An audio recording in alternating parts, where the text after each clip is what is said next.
ఇద్దరు ముసలి వాళ్ళు ఉన్నారు. ఇద్దరు ముసలి వాళ్ళు ఎలా అంటే, ఇద్దరికి ఒక ఆయనకి ముగ్గురు కొడుకులు ఉన్నారు, ఒక ఆయనకి ముగ్గురు కూతుర్లు ఉన్నారు.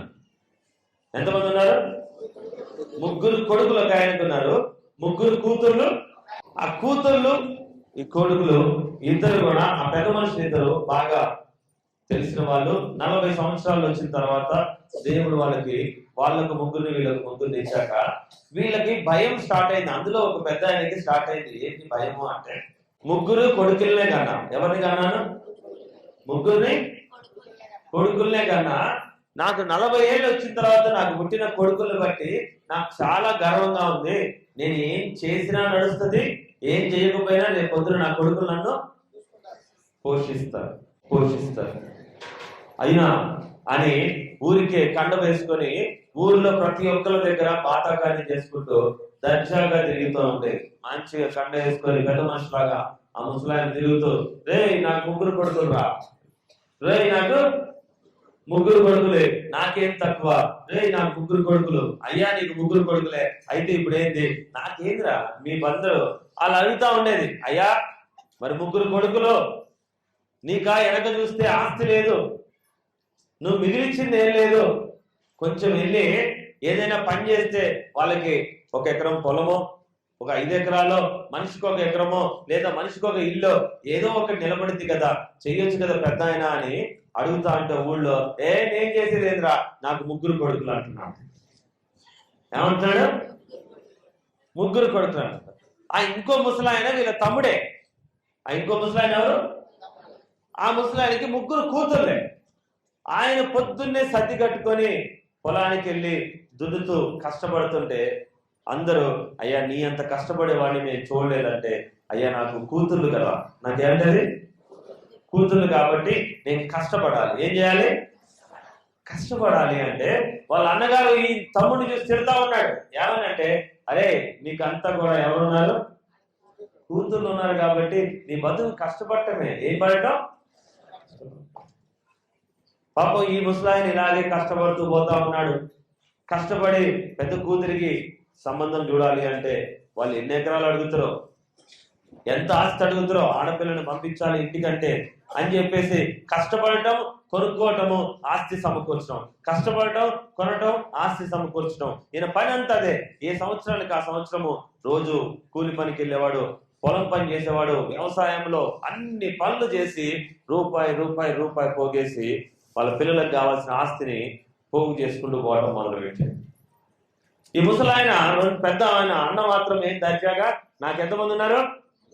నాకు ముగ్గురు కొడుకులే, వాళ్ళు చూసుకుంటారులే అని చెప్పి భోజనానికి వరకు వెళ్ళే అంత చూసుకొని మిగతా ఏమీ కూడా చేసేవాడు కాదు, తెచ్చేవాడు. ఏదనంటే దర్జా నాకేంద్రా, నాకెంతమంది? గట్టిగా చెప్పాలా? నాకు ముగ్గురు కొడుకులే, నాకేంది?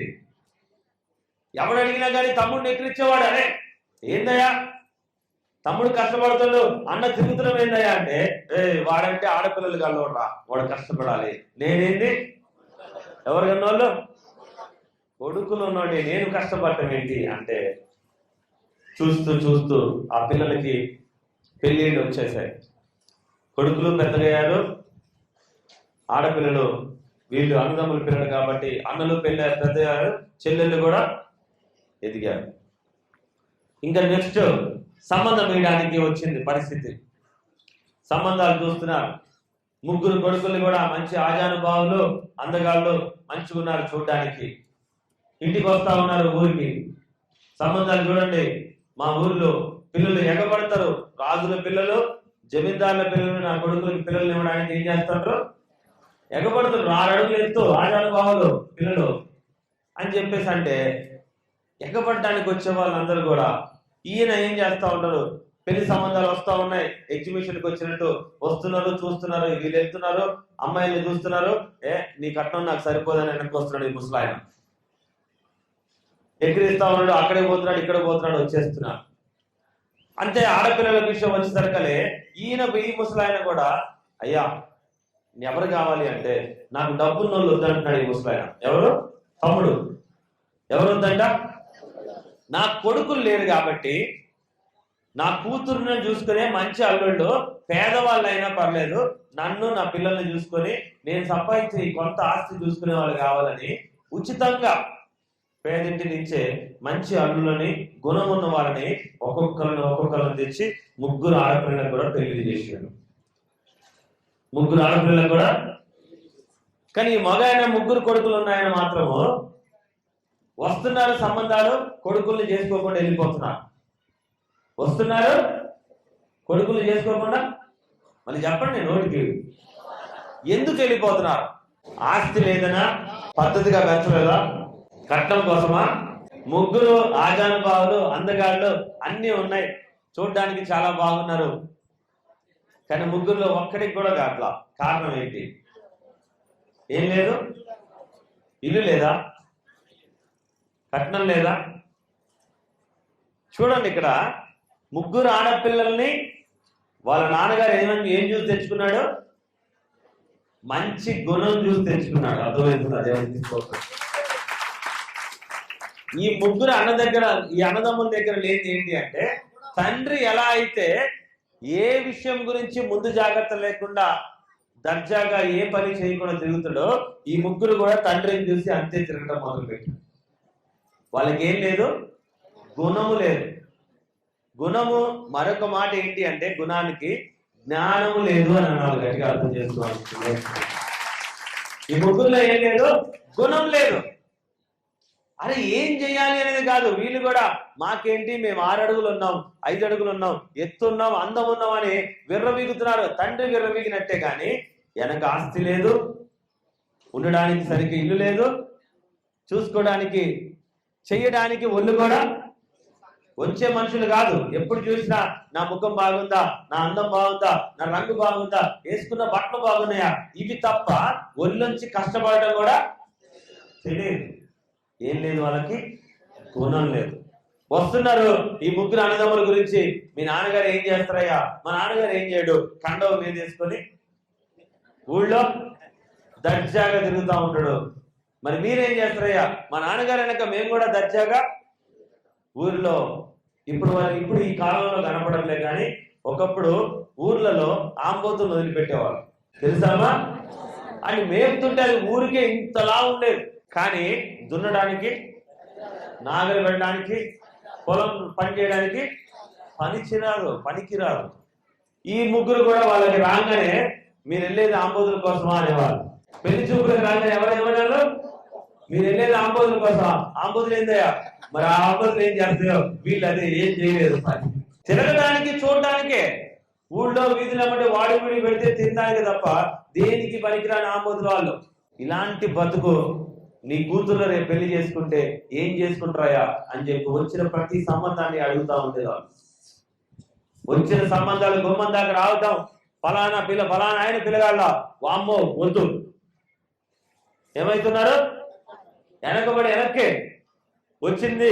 5 కిలోమీటర్ల స్పీడ్ తో వస్తే పరిగెత్తేది 100 కిలోమీటర్ల స్పీడ్ తో వస్తున్నాయి సంబంధం. నిజం చెప్తున్నాను ప్రేమైన సోదరుడా. ఇక్కడ తమ్ముడికి ఆడపిల్లలైనా ఒక్కొక్క ఆడపిల్ల కోసం కష్టపడి 10 ఎకరాలు పొలం చేసి వాళ్ళ పిల్లలయ్యారు, కావాల్సిన అన్ని కూడా అయినాయి. అబ్బా ఏమన్నా ఉందా అంటే, ఈ ముసలాయన ఇలాగే మిగిలిపోయాడు. 3 కొడుకులు కూడా అలాగే మిగిలిపోయిన తర్వాత ఒక రోజు వచ్చింది. ముసలాయన మంచం ఎక్కాడు.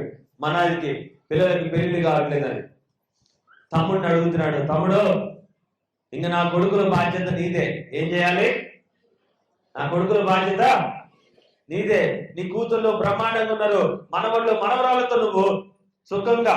ఆ ముసలాయన ఎప్పుడు ఏం చేసుకున్నాడు సార్? అప్పుడు చూస్తున్నాడు ఈ ముసలాడు మంచం పట్టాక రెండో ముసలాయన తమ్ముడు మాత్రము దర్జాగా కండ వేసుకొని వీధిలో నడుస్తుంటే అందరు కూడా తాత నమస్తే అని అందరూ గౌరవిస్తున్నారు. ఈ మంచంలో పడి తమ్ముడిని చూస్తా ఉన్నాడు. ఏం చూస్తున్నాడు? తమ్ముడిని చూస్తా ఉన్నాడు. తమ్ముడికి ఊరంతా మర్యాదిస్తున్నారు. ఒకప్పుడు పని చేసుకుంటూ పొద్దున్నే కూలి పని చేసుకుంటూ రెక్కలు ముక్కలు చేసుకున్న అదే తమ్ముడిని ఏమని ఎక్కించాడైనా, వాడికి ఆడపిల్లలు కాబట్టి వాడిని ఎవరు గౌరవించరు. వాడు ఆడపిల్లలు కాబట్టి వాడు ఏం చేయాలి? వాడికి మర్యాద ఉండదు, వాడు పని చేసుకునే బతకాలని ఎక్కిరించిన పెద్దన్న ఊరంతా అతనికి గౌరవిస్తున్నారు. కారణం ఏంటి? ఆ ఊరిలో 30 ఎకరాల ఆసామి భూస్వామి వాళ్ళ తమ్ముడే. 30 ఎకరాలు సంపాదించాడు ఏమీ లేకుండా.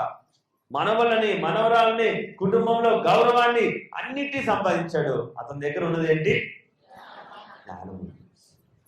మంచాన పడి తమ్ముడిని చూస్తూ అన్న ఏడుస్తున్నాడు. అన్న ఎందుకు ఏడుస్తున్నావు అన్న అని తమ్ముడు అడిగినప్పుడు చెప్తాడు, తమ్ముడు నిన్న ఒక రోజు కొన్ని సంవత్సరాలు నేను ఎక్కిరించా, ఈరోజు నా ఇంటికి వెళ్ళి చూస్తే ఎవ్వరూ లేరు నా పక్కన. నా 3 కొడుకులు నన్ను అసహించుకొని నా పక్కన నిలబడడానికి కూడా రావట్లేదు. ఎందుకంటే నా మురికి కానీ నా చెడు కానీ వాళ్ళకి అంటుంది అని ముసలోడిని అయిన తర్వాత నన్ను చూసుకోవట్లేదు. కానీ నువ్వు దర్శగా తిరుగుతున్నావు ఏంటి అంటే ఆ రోజే చెప్తాడు అన్న. తమ్ముడు చెప్తాడు, అన్న దీపం ఉన్నప్పుడే ఇల్లు చక్క పెట్టుకోవాలి. ఏం చేయాలా? దీపం ఉన్నప్పుడే ఇల్లు చక్క పెట్టుకోవాలా. ఇప్పుడు నువ్వు ఏం పెట్టుకుందామన్నా అయ్యేది కాదు. నువ్వు మొదట్లోనే నీ కొడుకుల విషయంలో ఏం చెయ్యాలి అనేది ఒక జ్ఞానం ఉండి నువ్వు చేస్తుంటే ఈరోజు నీ బతుకు ఈరోజు ఏడ్చే పరిస్థితి. పుట్టింది ఆడపిల్లల మగపిల్లల అని కాదన్నా, నీ బతుకు నువ్వు ఎట్లా బతుకుతున్నావు అనేది ముఖ్యం. పుట్టింది ఎవరు? ఆడవాళ్ళ నీ సంతానము, మగవాళ్ళ కాదు. నువ్వెలా ఉన్నావు అనేది ముఖ్యం. నీ క్యారెక్టర్, నీ జీవితం, నీ గుణం ఎలా ఉందనేది ముఖ్యము. నీ గుణాన్ని బట్టే నీ వెనక నడిచే వాళ్ళందరూ నడుస్తారన్న. ఇది తెలియకపోతే నిన్ను మోయడానికి 3 కాదన్న, ఒక్కరు కూడా ఉండరు. ఎవరున్నారు? ఏ 3 చూసుకున్నారో, ఛీ మా నాన్న చూసి ఎవరు నాకు పిల్లనియట్లేదని 3 కొడుకులు మంచం మీద ఉన్న ముసలాన్ని వదిలేసి వెళ్ళిపోయారు, దేశ దిమ్మర్లు అయిపోయారు. కానీ ఆ ముసలాయన పరిస్థితి ఏంటి? అతను మిగిల్చుకోలేకపోయింది ఏంటి తెలుసా? కాస్త జ్ఞానం. సంపాదించలేకపోయింది ఆస్తి కాదు. ఏం సంపాదించలేకపోయాడు? జ్ఞానము సంపాదించలేకపోయాడు. ఈరోజు క్రైస్తవ జీవితంలో ఏ కాలంలో చేయాల్సింది ఆ కాలంలోనే చేయాలి. దావీదు గారు ధనం ఉండి నేను చేస్తా అన్నా కానీ మందిరం కట్టగలిగాడా? కట్టలేక పోయినాడు. 3 కొడుకులు పెరిగిన తర్వాత మేము నిలబెట్టాలి అంటే నిలబెట్టగలుగుతున్నారా? తండ్రి ముందు జాగ్రత్త పడ్డాడు. ఎవరి ముందు జాగ్రత్త పడ్డాడు? ఆడపిల్లల తండ్రి అయినా ఆయన ఏమేశాడు? కొంచెం పిల్లల కోసము. నేను నీకు అదే చెప్తున్నా, దేవుడి దగ్గర నీకంటూ కొంత పేరుని నువ్వు ఉంచుకుంటున్నావా? నీ పేరు దేవుడి యొక్క గ్రంథంలో రాస్తే నెక్స్ట్ ఎవరి పేరు రాస్తాడు? నీ కుటుంబంలో నీ పిల్లల వరకు దేవుడి ఆ యొక్క పేరుని నీ దేవుడి మందిరంలో ఉంచుతా ఉంటాడు, దేవుడి సన్నిధిలో ఉంచుతా. మరి అలా ఉందా? మీకే మాట చెప్తా, మళ్ళీ ఒక మాట. మోషే గారు లారీ డ్రైవర్ గా చనిపోయి ఉంటే, మా నాన్నగారు ఒక లారీ డ్రైవర్ గాను లారీ ఓనర్ గా చనిపోయి ఉంటే ఏదో ఒక గొప్ప విషయం జరిగితే తప్ప నేను ప్రభు సేవలోకి వచ్చేవాడు కాదు. అవునా కదా? ఆయన ఎలా చనిపోయాడు? సేవకుడిగా, ఒక మంచి సేవకుడిగా మార్గం వేశాడు కాబట్టి నేను ఆయన తర్వాత ఆ మార్గాన్ని నిలబెట్టడానికి ఇంకొక సేవకుడిగా ముందుకెళ్తాం. మరి మీరు మీ పిల్లలకి ఏ దీవెన ఉంచడానికి ముందుకు తీసుకెళ్తున్నారు? ఒకసారి ఆలోచించండి. ఎందుకంటే ఇద్దరు ముసలి వాళ్ళలో నేను ఏ పాత్ర పోషిస్తున్నా అంటే ఒకసారి ఆలోచించిన ప్రియమైన సహోదరి సహోదరులు. దర్పాలు పెట్టుకొని కళ్ళు వేసుకొని తిరిగినట్టు నువ్వు కూడా చంకలో బైబిల్ పెట్టుకొని తిరుగుతున్నావేమో కానీ నీకు దేవుడు మందిరం కట్టడానికి అర్హత ఉందా? నువ్వు దావీదువా, సొలొమోనువా? సొలొమోను అయితే నువ్వు ఏ ప్రయత్నం చేయకపోయినా దేవుని మందిరంలో నీ పేరు వస్తూనే ఉంటుంది, దేవుడు నిలబెడతానే ఉంటుంది. సొలొమోనుకే ఇచ్చాడంటే అదృష్టము, దావీదుకి ఇవ్వలా.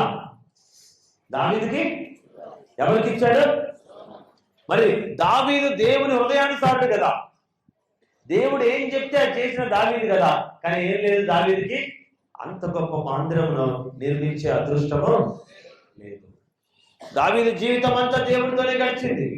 నీ జీవితం అంతా క్రైస్తవ జీవితంలోనే ఉంటది. నీ జీవితం అంతా దేవుడి కొరకే ఉంటది. కానీ నీకు ఏ అదృష్టం ఉందో లేదో నేను చెప్పలేను. ఏ అదృష్టం ఉండదు. చాలా మంది నేను కొన్ని ప్రాంతాలకు వెళ్తా ఉంటే గమనిస్తూ ఉంటాను. ఫలానా వాళ్ళు ఒక పార్టీ ఆఫీస్ కడతారు అంటే అక్కడ కూడా వాళ్ళ పేర్లు చెక్కడానికి డొనేషన్స్ చేస్తూ ఉంటారు.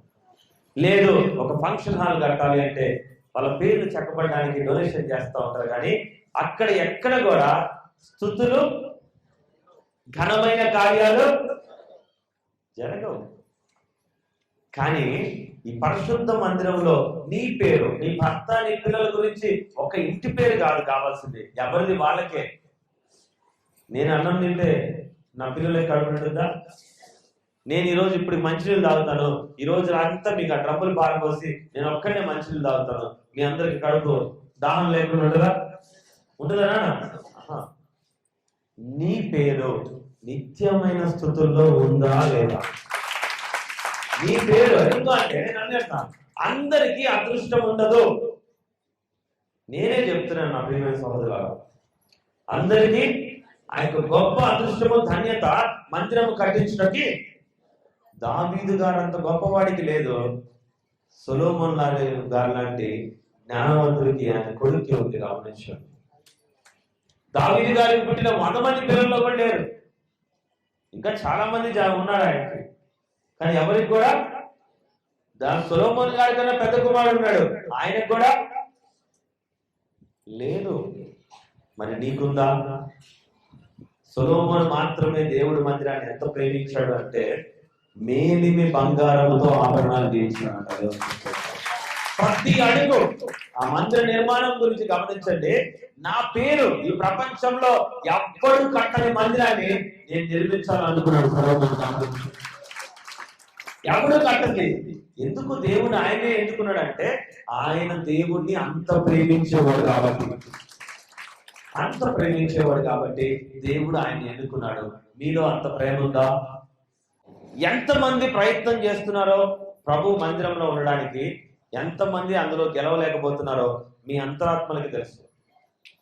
అవునా కాదా? ఎందుకు అంటే అపవాదికి తెలుసు, అరే ఒకవేళ వీడి పేరు కనుక అందులో ఉండబడితే, ఒకవేళ ఈమె పేరు కనుక అందులో ఉంటే, ఒకవేళ వీళ్ళ పిల్లల గురించి కానీ అందులో ఉంటే, వీళ్ళు దేవుడి దగ్గర నిత్యమైన ఆశీర్వాదం పొందుకునే అవకాశం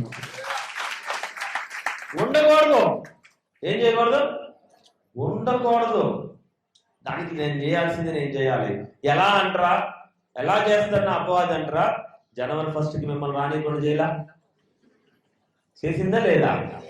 పండుగ ఎక్కడ చేసుకోకుండా అగో ఏడాడో మైకులు పట్టుకొని తిరుగుతూ ఉంటారు 10 వల్ల. చాలా మంది ఉంటారా, ఒకరు కాదు. ఏంద్రా అంటే అక్కడ పాస్టర్ గారు నాకు నెత్తిన ఏదో పెడతాడంటే నీ మొహం పెడతాడు, ఇక్కడ దేవుడు చేయి పెడతాడు. మాస్టర్ గారు కాదు, దేవుడికి పాస్టర్ గారు నిన్ను మొగితే ఏమవుతుంది? గింత గొప్ప, కొంచెం మెప్పు, కొంచెం అందరి ముందు ఇంతే. కానీ దేవుడు నిన్ను పొగిడితే